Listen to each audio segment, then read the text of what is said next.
Bonsoir et bienvenue pour cette nouvelle session d'information. Voilà ce que l'on peut retenir en ce jeudi 17 mars. La restructuration des deux cinémas de Versailles est à l'étude. Un multiplex de 9 salles pourrait voir le jour en centre-ville. Le projet en est à ses débuts. Les détails dans quelques instants. Les départementales CJ-5, nous nous intéressons ce soir au canton de Saint-Cyr-l'École qui verra entre autres l'opposition entre le conseiller général sortant, le socialiste Jean-Philippe Mallet, et le nouveau maire de Bois d'Arcy, Philippe Bennassaya, qui avait fait basculer la ville à droite aux dernières municipales. Un colloque se déroule demain à l'Université de Versailles-Saint-Quentin pour dresser le bilan de la loi Hamon un an après. Nous faisons le point avec notre invité Philippe Fleuret de l'UFC. Que choisir? Mais d'abord, en ce mardi 17 mars, ces images des collégiens de Trappes du village Gustave Courbet et Youri Gagarin invités lundi au ministère de la Culture pour un match d'improvisation. Sous les dorures et les grands miroirs du salon des maréchaux, une patinoire rouge a pris place où s'affrontaient des équipes de 6 joueurs. Tous participent aux ateliers animés par la compagnie Déclic Théâtre. L'improvisation théâtrale qui prend ainsi ses lettres de noblesse. C'est d'ailleurs une discipline qui fait maintenant partie des activités artistiques proposées dans les établissements scolaires. Une belle reconnaissance. Politique maintenant, tous les soirs de la semaine, nous nous intéressons au canton de notre secteur. Ce soir, le canton de Saint-Cyr-l'École, qui compte notamment les communes de Saint-Cyr-l'École et de Bois d'Arcy, et qui verra, entre autres, l'opposition entre le conseiller général sortant, le socialiste Jean-Philippe Mallet, et le nouveau maire de Bois d'Arcy, Philippe Bennassaya, UMP, qui avait fait basculer la ville à droite aux dernières municipales. Yolande Thorez fait le point. Ancré à gauche depuis 17 années consécutives, le canton de Saint-Cyr-l'École comprend actuellement 6 communes. Bois d'Arcy, Chavenay, Fontenay-Fleury, Rennes-Moulins, Villepreux et Saint-Cyr-l'École. Ancien député et conseiller général sortant socialiste, Jean-Philippe Mallet se présente cette année avec son binôme Fabienne Gelgon-Bilbao, conseillère municipale de Villepreux. Il se bat notamment pour un pluralisme politique dans le département qu'il estime nécessaire. Vous savez, le président du conseil général des Yvelines, Pierre Bédier, dit partout que la droite peut faire le grand chelem. Et donc je pose la question aux Yvelinois. Est-ce qu'il est sain pour une collectivité, pour la bonne marche d'une collectivité, pour la démocratie locale, qu'il y ait une assemblée départementale, l'assemblée d'une collectivité territoriale monocolore, d'une seule couleur politique, uniquement gérée, et elle l'est depuis longtemps, par l'UMP? Je ne le pense pas.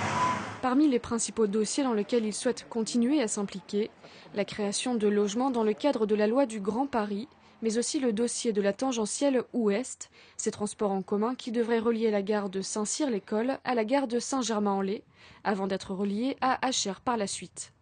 Un projet porté notamment par l'État, la région Île-de-France et le département des Yvelines. Philippe Bennassaya, actuel maire UMP de Bois d'Arcy, a su faire basculer sa ville à droite aux élections municipales l'année dernière.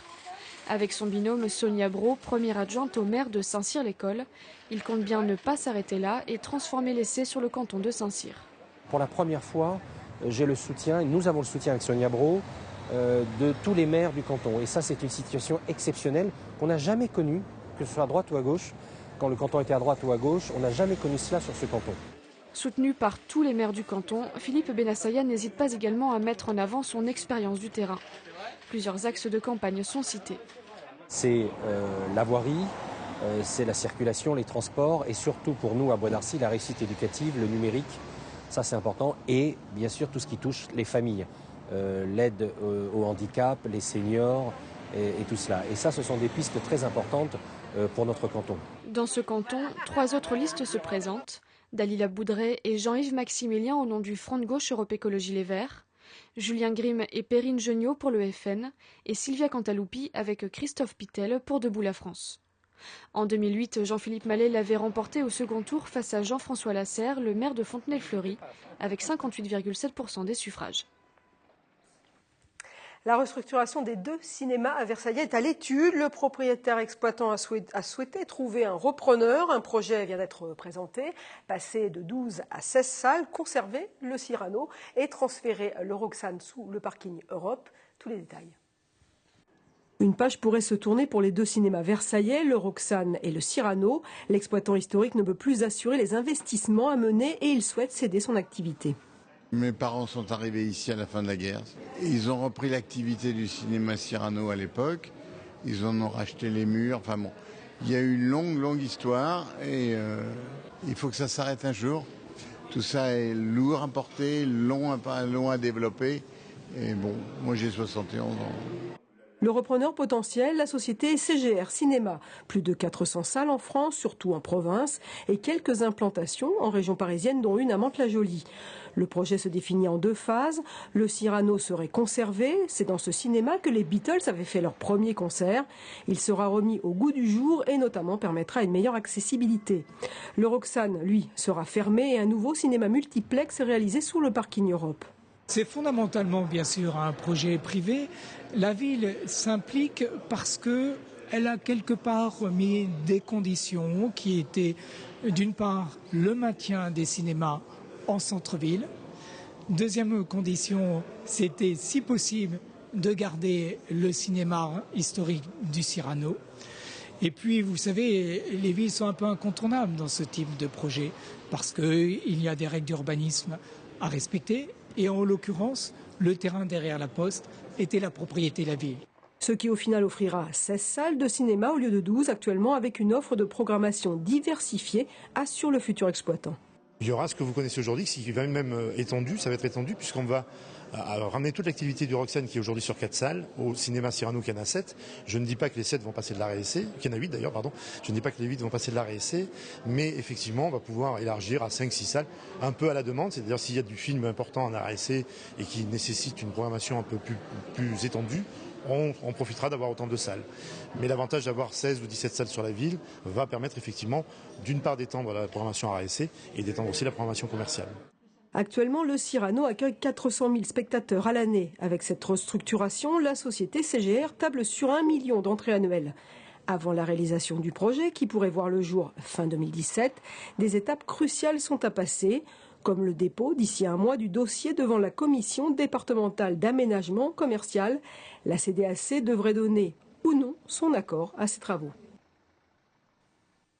Demain, mercredi, un colloque se déroule à la faculté de droit et de sciences politiques de l'université de Versailles-Saint-Quentin. Un colloque pour dresser le bilan de la loi Hamon 1 an après sa mise en pratique. Alors, qu'est-ce que cela a pu changer pour les consommateurs ?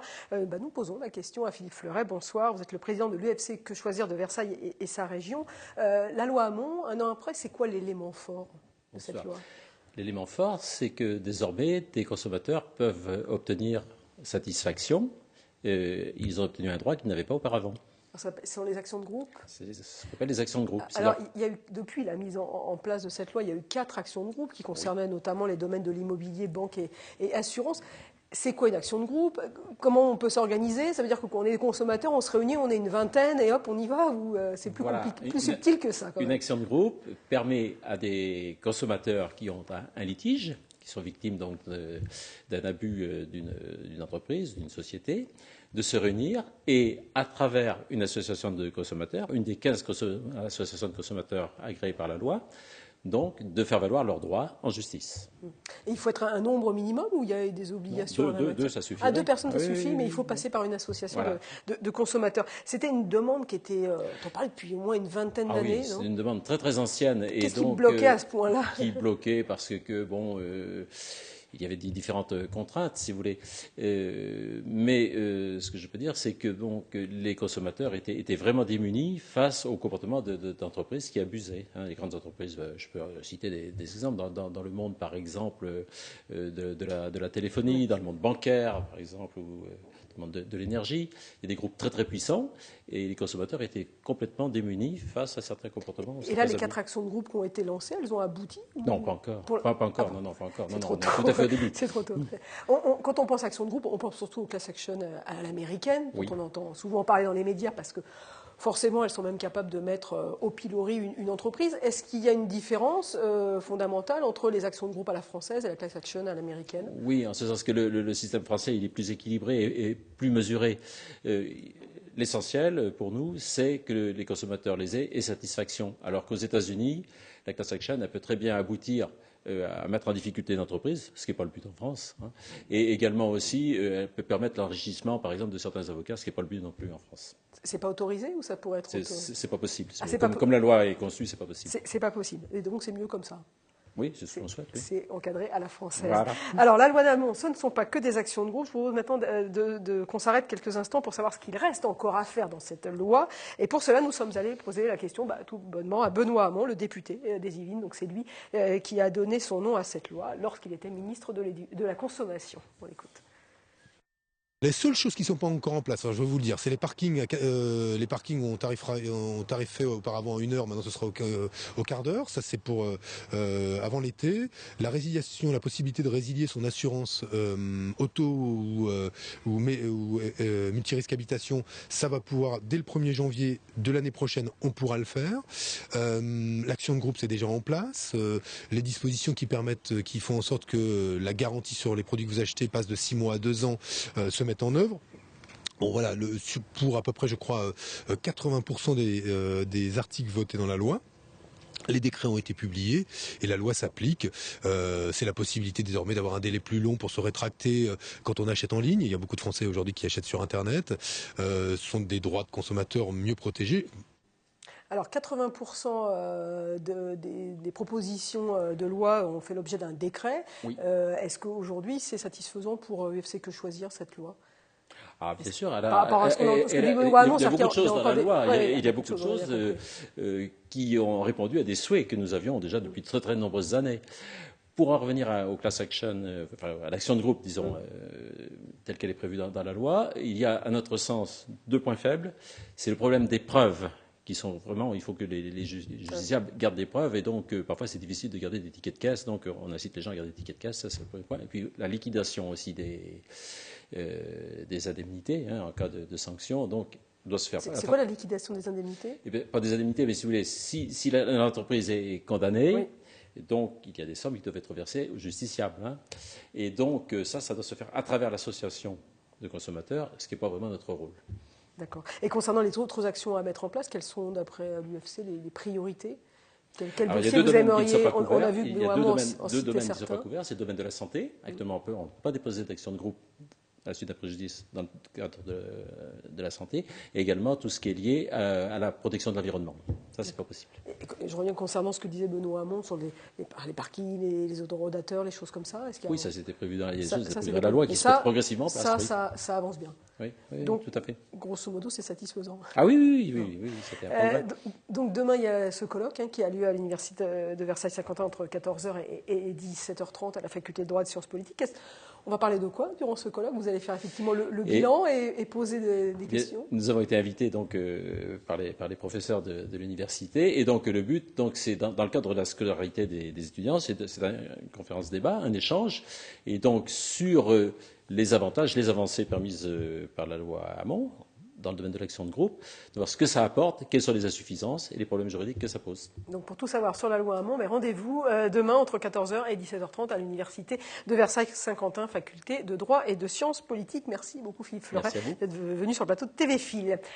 Ce journal est maintenant terminé. Merci de l'avoir suivi. L'information revient demain en direct à 18h. À 18h30, vous avez rendez-vous avec le 7-8 politique. Et ne manquez pas, évidemment, à 19h, le débat en direct avec les 4 candidats du canton de Montigny. Un débat présenté par Wilfried Richy. Je vous souhaite une excellente soirée.